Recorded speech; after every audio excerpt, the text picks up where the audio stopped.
think we're good. Ms. Unke, thank you very much. Okay, thank you so much. Next up on Poinciana Incorporation, Ms. Beverly Saunders. Good evening. My name is Beverly Saunders. I live in Village 3 in Poinciana, and I know I've seen you guys so many times. Don't you tired of looking at me? Got beautiful faces, however. Now, I'm going to say the same thing now that I said before. This is the third time around for this city, and we're feeling harassed, those of us who are opposing this city, because there's no new information. And the information that's coming in is just, we analyze it and we present it to you. The state 3 offices, they analyze it and present it to you.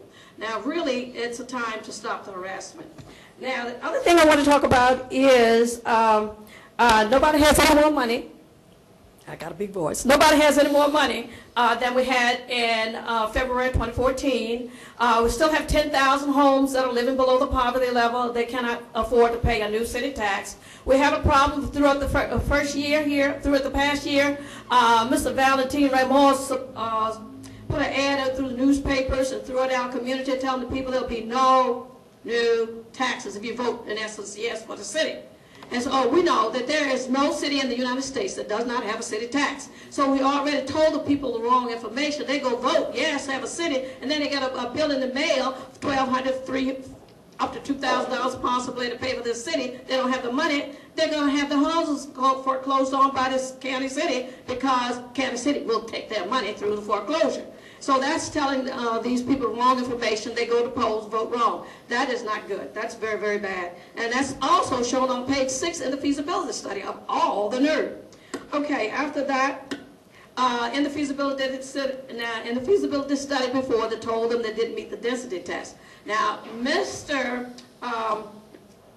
What's his name? Came up here and just said they met the feasibility study and we talked about the report he got from revenue. Well, I haven't seen that report. I guess it just recently arrived, so that we get to analyze it and give you some information to help you make your decisions.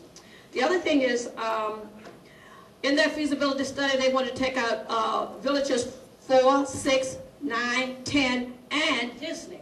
Now that leaves 5 of the usual 10 cities, 10 villages to support all of the other 5 areas. That means that they will, about 30,000 people use our roads, use our lights, use our communications centers for communication, you know, electronic stuff, our streets, our roads, our lights, but they won't pay. We in those 5 villages that they want to put in the city will have to pay for them, have to pay for ourselves.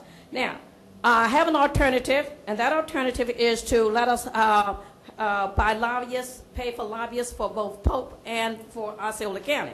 Now, the other item that I had is that I had asked for Senator Soto recluse himself because he had said in the February meeting of 2014 that he had family out there in that area, and he hasn't reclused and he hasn't responded to that. I found 20-some people in both Pope and Osceola County that could be his family members, and I would be willing to ask him if they are, and if they were planning to make a Soto city rather than Poinciana, because 5 villages of that area that's now called Poinciana, or well, one's that's 10, that called Poinciana won't be in it. What's going on?